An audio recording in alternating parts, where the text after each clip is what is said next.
I'm Deborah Voivoda Hamilton, and thank you so much for joining me at the Pet Protection MAP Plan, navigating the care your pet's going to get if, in fact, you can't take care of them. It's really navigating the journey your pet takes when you are not available to take care of them due to different circumstances. It could be that you died, or it could be that you were hurt, or it could be that you're delayed. So I want to thank you for coming here today. This is a program that will help you understand whether or not the plan you already have in place is going to take care of your pet, and then you can rest assured and have peace of mind. It's going to give you incredible information that will enable you to either change or augment or put into practice a program that enables you to know that you have taken care of your pet, either for the short term or for the long term. I often laugh and say, this is the webinar your pet wants you to take because they depend on you for their very life. So if you don't take the time to make a plan, that life may be in jeopardy. And I know that everyone on this webinar, that is the last thing you want to have happen to your pet. You do not want anything to put their lives in jeopardy. I am an attorney. I am giving you legal information here, not legal advice. I try to have people be proactive pet parents because it's so important to think about these things and take action, not just think about these things and say to yourself, I'm going to do it tomorrow. So again, I want to thank you for being here today and for spending these next 30 minutes or so with me talking about what it is you need to do to protect your pet and navigate that journey. Make that map that someone's going to follow to make sure your pet is cared for, long-term or short-term. I want to double check that all of you who've signed up for this webinar received, and if you haven't, please send us an email at info@hamiltonlawandmediation.com. That's info@hamiltonlawandmediation.com. That you've received the wonderful ebook that comes with this MAP program. So you have a book to read along and make your plan if that's what you want to do, or see if your plan meets what needs to be in a plan for your pet. Also, you will have received a link to the app called Pet Home Again. Pet Home Alone, sorry. It was Pet Home Alone. It's an app I made. You think I would remember the name, but it's Pet Home Alone, and it is the app where you put all the information that's in your pet protection or preparation agreement on your cell phone, on your smartphone, so that if something happens to you, you have all the information you need, and you just need to, as it says on the app, break the glass, and all the people who have said they will take care of your pets will know that you can't get home to take care of them, and that they're supposed to step in and do the job they said they would do when they talk to you about taking care of your pets if you couldn't get home to take care of them. The title of this program is Pet Preparedness, Pet Preparedness Parent, because we like to think about being prepared for every eventuality that may come, and your pets are depending on you for doing this. This webinar is my heart because, quite frankly, I built it after I realized I was not a prepared parent. I was not a prepared pet parent. In 2013, I broke my ankle. I slipped in the snow out in my backyard, and I broke my ankle in such a way that I couldn't walk on it for 8 weeks. At the time, I had 11 dogs. They all lived in the house with me, but all their food and their big run out into the backyard was accessed by going down the basement, and I couldn't get there. Now, I had asked 2 of my friends if anything ever happened to me, would they take care of my pets, and they said yes. But ironically, 2 weeks before I broke my ankle, one of those friends had broken her wrist, so she was completely out. The other friend was renovating her kennel, so she couldn't take them. 2 people who I had asked to take care of my pets, who were lifelong friends, were very upset and worried and thinking about me, but could not take care of my pets, even though they had said they would. And not because they were selfish or self-centered, but because life had thrown them a curve as well, and they couldn't take care of my pets. Luckily, I had a third person in line, and that person came and took care of the pets. Now, you might be sitting there going, well, what about your husband or your family or close family? My husband and my son were taking care of me. They wanted to take care of me, who was laid up. And maybe on top of everything else, they could have taken care of my pets. But they were incredibly grateful that I had a backup plan for taking care of the pets so that they could really focus on taking care of me. And you might think about that when you're thinking about the plan that you're making for your pets, that in fact, having your backup only be family members might be a lot to ask. I have a story to tell that just happened the other day. I gave this talk at a conference out in Portland, Oregon, and one of the attendees called me the other day, 6 months after I gave this talk, and she said to me, when I walked out of your conference presentation, I said, I'm all set. I don't have to do anything because my daughter is going to take all of my pets. And the woman called me and actually said, I've been thinking about that and saying, isn't that really selfish of me? Why do I think that with her 3 children and her own 3 dogs and her husband and her life, that piling my 3 dogs on top of her 3 dogs is something that will make her life easier? She might be taking care of me. She might be grieving over me. And maybe she will want to take my pets. But wouldn't it be great if I gave her the opportunity to place the pets with someone else who would love them just as much, take care of them just as well, either for a short time until she's on her feet or for the rest of the pet's life? She said, you gave me an idea that I never would have thought of because I just assumed my children would take care of my pets. She said, and I'm so glad that now I have 2 backups. My children, of course, are the first ones to take the pets, and if they want to take the pets, great. But if, in fact, their life has changed so much and their kids are so busy and they have their own dogs, they feel comfortable that I've selected the alternates to them that could, in fact, take the pets. So think about that when you're making your plan. Know that your children may want to take your pets. Like my friends wanted to take my pets, but they couldn't because of circumstances that arise. So always have at least 3 backups because it's really important to do that. So let's get started with the MAP plan. You probably wonder why I call it the MAP plan.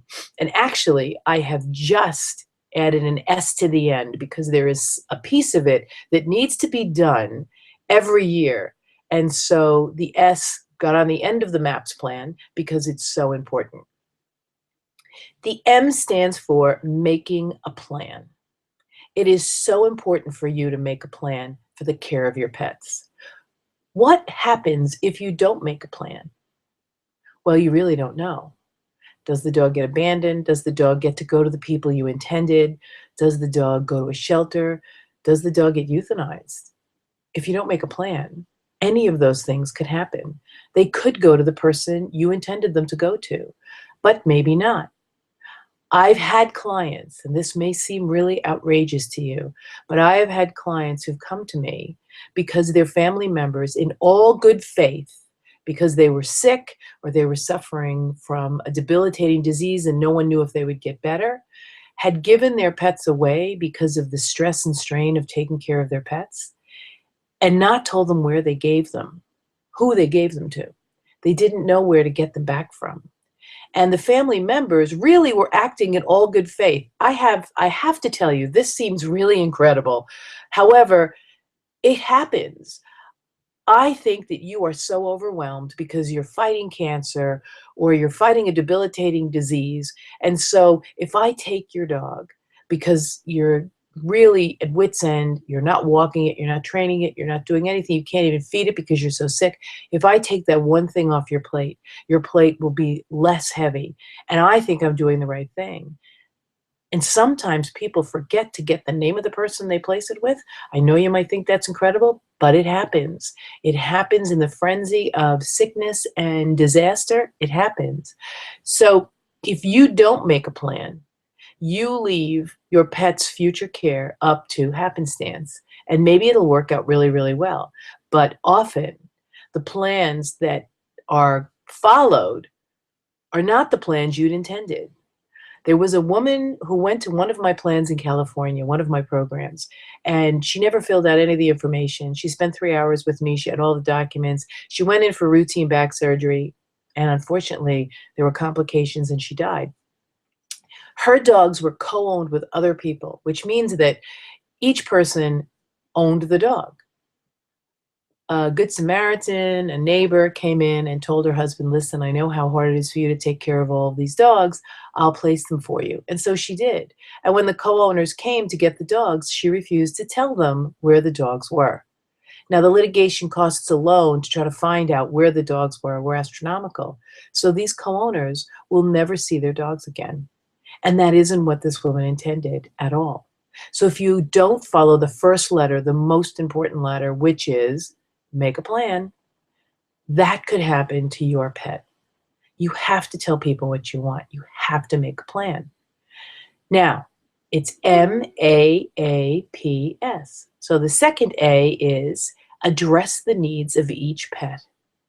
There are so many things that you do for your pets each and every day, and no one will know that because it's in your head. Take the time to sit down and address each and every idiosyncrasy your pet has. Everything they like, everything they don't like, things they're afraid of, things they're not afraid of, games they like to play. It's really important for you to address the needs of each and every one of your pets so someone else can step into your shoes. The next A is for appoint a caregiver. I went into that a little bit before, but it really is important to find caregivers who are going to take care of the dog the way you want, or at least in a way that you can feel secure that the dog will be safe, well-fed, well cared for. There is no one on earth who is going to take care of your dog the way you do. And I know that's hard to even imagine that you're going to have to find someone to care for your dog long-term or short-term. And the fact that they're not going to take care of it exactly the way you do is difficult to understand as well.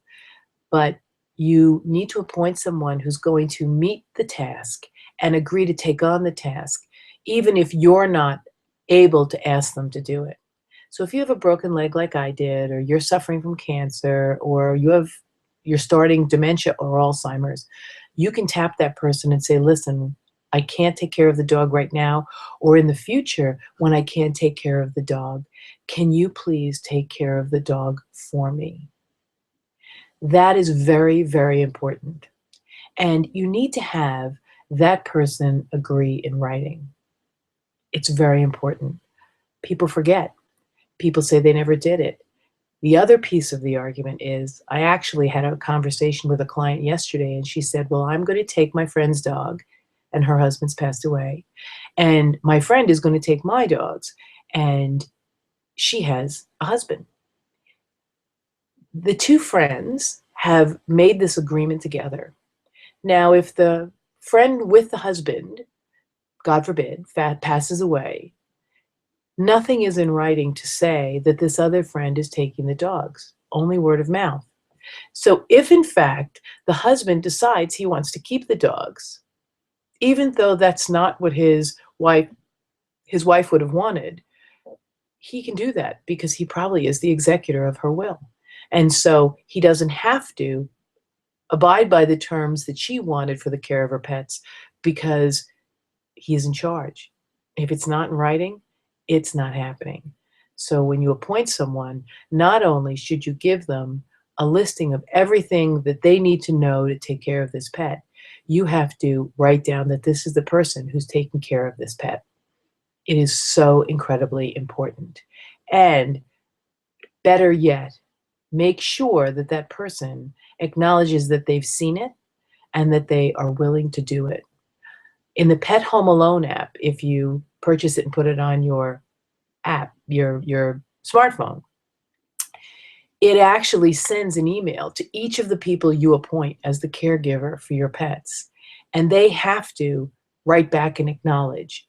The letter that goes out to them says, I've appointed you as a caregiver for my beloved pet, Fluffy. Will you take on that responsibility? and they have to respond yes.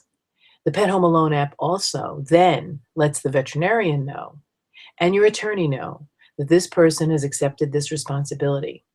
And that's incredibly important because if in fact you've left funds to pay for the care of your pet, this person has now been identified as the person who can receive reimbursement. This person has been identified as the person who can walk into your vet's office and allow your dog to be cared for. It is so important to understand that a veterinarian is not supposed to take care of your pet unless he has written instructions that allow this person to take care of your pet. Some of you may have known that and have already done it, and some of you may not. If you haven't, you really need to make sure that the vet knows that there are people who can bring your pet to the vet and have him take care of your pet without you being there, that you've given prior permission. The second to last letter of the MAPS program is P, and you're wondering, what is P? Well, it's publishing. So the Pet Home Alone app publishes a lot of the information that you need to publish so people know who is taking care of your pet, people know everything that is needed to take care of your pet. Publishing these documents is important. That way, in the example I gave you of the woman who was going to take her friend's pets, but her husband might not let the pets out and she didn't write anything down. If you have something published, if you've given it to your husband, if you've given it to your friends, they can come and say, listen, Susie Q made sure that I had this document that says that I'm taking Fluffy, and these are the directions to take Fluffy. If you don't publish it, it may get lost in a file and never be seen until it's too late. And you don't want that to happen for sure. You do not want that to happen. You don't want anything to be too late. So you need to publish this document so people know where to find it and people know how to follow it. And people acknowledge they have agreed to do the actions that they've agreed to do. It's really important. It sometimes is a little heart-wrenching because I go to shelters often and I talk to people who have rescued a number of dogs, rehabilitated them. And yet they say, well, my son or my daughter are going to take my dogs if something happens to me. They really dismiss me out of hand. You're just chiseling for money. I'm like, really, trust me, not chiseling for money. I just am so passionate about making sure the plan that you want to be followed if something happens to you and you want your pets is actually something that can be followed. If you don't write it down, if you don't appoint the people, if you don't make the plan, can't be followed. So these people at shelters, they tell me their sons and daughters are going to take care of their pets, and then their sons and daughters walk up to me and say, well, I don't know what to do. My mother wants me to take that dog, and I don't even like that dog, and I'm not going to take that dog. Yet if I tell her I'm not going to take the dog, she'll cut me out of the will. So I'm not going to tell her that I'm not going to take the dog, but once I get the dog, I'm going to drop it off at the shelter. I have a story that I tell at almost all of my presentations where a family promised their mother they'd take the 9-year-old, very smelly, very dirty poodle because she didn't take it to be clean because it got frustrated and nervous when it was clean. So she just left it. She loved it. She didn't care. She passed away. So then there was this smelly, teeth not so good poodle that the family was left with. And they took it to the nearest kill shelter. It was 9 years old. It was a smelly poodle. They figured it's going to be dead because it had 3 days, especially if it's a family drop-off. I pull them off the internet all the time. Family drop-offs. Pets do not do well at shelters when they've lived with families before. They just don't even know what happened, and they are so shell-shocked that the wonderful dog that lived with you for the past 5 years is this shell of a dog in a shelter because of the noise and the smell and they'll never get adopted. So often, dogs who are dropped off, owner surrenders, are put on the euthanization list much quicker because, they were dropped off. And so this dog was bathed and it's put a little kerchief around its neck, and an older couple came in and adopted it. So when the will was read about 9 months later, because it takes about 9 months to have a will read and probated and all the money to be released, the attorney thankfully said, well, all I need is a euthanization record that this dog was killed so I can release this money. And when they went back to the SPCA, they found out that this dog had gone to live with Mr. and Mrs. Smith, who then got the $5,000 the mother had left in the will to take care of Fluffy. That was a great story. The dog, ended up being safe. That isn't always the case. That almost is never the case. So if you are taking care of your pet and you want to make a plan, make sure that you have redundancy in care, redundancy in outcomes, and redundancy in what is really important to you. There are so many things that are so important to you, but that may not be able to be met by the next person. There was a will up in upstate New York, and it was a woman who died with 3 cats. And her attorney allowed her to make a will that said, I want my cats to live within a mile of my home. I want them to all 3 live together, and I want them to live with someone who has no other animals. Well, that's fine, and I don't have a problem, putting those provisos out in your will. However, if you can't find the person to fit those provisos, somebody has to talk to you about what's a gotta have and what's a nice to have, because those cats lived for about 18 months before they could find somebody who was able to fit that bill that she had set out. So you really need to understand what's really important. The other piece about publishing that you need to know is that if you make all your plans in your will, if everything about your pet is in your will, if you're not dead yet, it doesn't come to fruition. This is one of the 3 well-kept secrets, that it does not come to fruition if, in fact, you're still alive. So if you are suffering from cancer and you need someone to take care of your pets and you set money aside to pay for that, if you have a broken bone, if you are steadily getting worse with Alzheimer's or dementia, that money that's in your will does not come into play to help care for your pet until you're dead. So I am now teaching law firms, estate firms, how to ask their clients about their pets and write directives that are both inside and outside their will. Very important. Finally, the S of MAPS, the new piece of the MAPS program, is schedule a review. So for me, my sons lived in no pet buildings for the past 3 years, but now they live in pet-friendly buildings. So they actually could take 1 or 2 of my dogs if they needed to. So I'm going to revise my will and my pet trust to reflect that they could take care of my pets, which I didn't even have them on the pet care list because they couldn't take them. They were living in no pet buildings. So you need to schedule a review. You also need to schedule a review because you want to make sure that these pets are still receiving the same food, receiving the same medication, able to stay with each other, don't have any new things happening with them. You need to schedule that review because before you know it, a year or 2 or 3 have passed and things have changed with your pet and they aren't reflected in the address your pet's need part of your MAPS plan. So to recap, MAPS stands for make a plan, address the needs of your pet, appoint caregivers, publish your plan, and schedule a review of your plan every year. At this point in my talk, I always talk about the 5 Ds of reality. So reality is that there may be a disaster in your future, fire, hurricane, flood, you name it. Nobody thought Katrina was going to come. Look at all the animals that were homeless or that lost their owners or that were lost because they were left home and nobody knew what was going to happen. I always say to my groups in California, don't call your neighbor when the fire shifts because the wind shifts. You better have that plan in place with your neighbor so they know that if the fire gets close, I have to take Susie's cat with me, Susie's dog with me, or better yet, Susie's horse with me. I had someone at my last program who had 7 horses. And I said, do you have a plan? They go, well, not really. We were going to let them out in the field. I said, if a wildfire is coming, how is setting them out in a field going to help?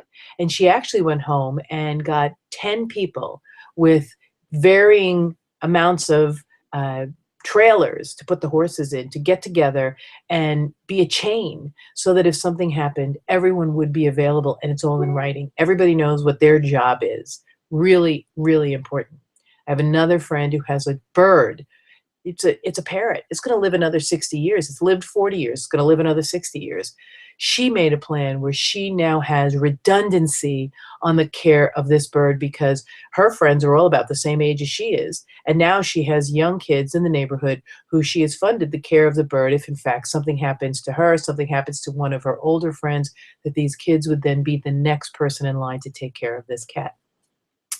So the 5 Ds that I always talk about at the end of my programs are death, disease, disability, divorce, and delay. So death is self-explanatory. If you die, somebody's going to have to take care of your pets. Disease, if something happens to you long-term, short-term, you really, all the human-animal bond studies show that you heal better if you have an animal with you. I actually had an owner who had pancreatic cancer who lived an extra 7 years, and I'm firmly convinced it's because they brought one of my puppies home. You can't convince me any different.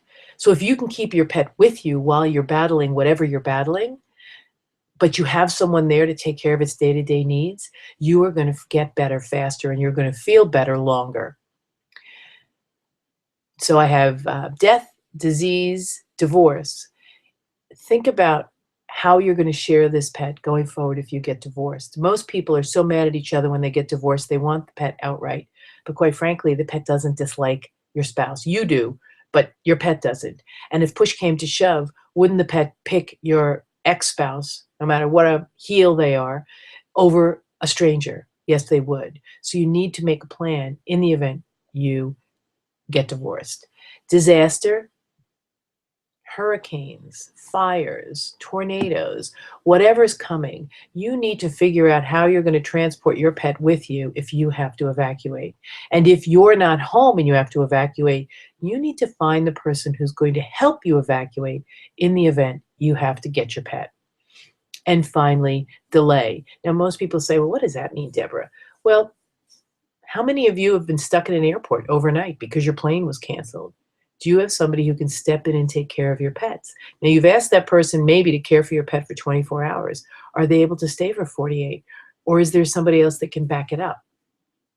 It is really important to make sure you meet the 5 Ds when you're making your MAP plan. You want to be a prepared, proactive pet parent, and making a MAP plan is how you're going to be able to do that. At the end of this recording, I am going to send it to everyone who is signed up to listen to it. And what you're going to get as well with the recording is an application to have a strategic session with me about the MAP plan and where you stand in your planning for your pets. I've opened up a few of my slots. I am going to review your application to have a session with me. And if you meet all the criteria in the session, I will sit down and talk to you about what you have and what you need, or whether or not you're good to go. Because my mission in life is to make sure you are good to go and make sure your pets are good to go. So at this point, I want to let you know that we are wrapping up the MAP plan. It is make a plan, address the needs of your pet, appoint caregivers, publish that plan, and schedule a review of that plan every year. If, in fact, this has made you think about whether or not your plan is what it needs to be to care for your pet, when you get the recording, you're also going to get the strategic session, the MAP strategic session form to fill out. You have to fill it out, and it'll be reviewed. And if you meet all the criteria, I will let you know, and then you can schedule one of the several, I'm making several openings available for people to speak to me free of charge, and we will speak whether or not your plan is going to meet your needs for your pet. I am going to hope that everyone qualifies who submits a strategic session, but for sure the first 5 will make it on my calendar because it is so important. when you get this recording, make sure you look for the strategic session questionnaire. Fill it out and return it to me as soon as you possibly can. There are a lot of commitments and things that you have to answer before I even schedule this session, because it's important that you want to make the commitment to me and to your pets so that you can have a plan that really will stand the test of time. This is Deborah Voivoda Hamilton. Please follow me on Facebook at Hamilton Law and Mediation. If you have any questions, you can write me at info@Hamilton Law and Mediation. You can follow me on Twitter at HLaw Mediation. And you can follow me on Instagram at Pet Mediator. So it's PETMEDI8TOR. I look forward to remaining in touch with you. If you have any questions, please grab one of those strategic sessions as soon as you can. Answer the questions, qualify for the strategic session, and then we'll be able to talk and see if the plan you have is going to take care of the pets in the way you want. I am wishing peace and security for you as a prepared pet parent. You want to be proactive, you want to be prepared, and you want your pets to remain safe regardless of if you're in their life. Have a very nice day, and I look forward to speaking to you again in the next MAP program.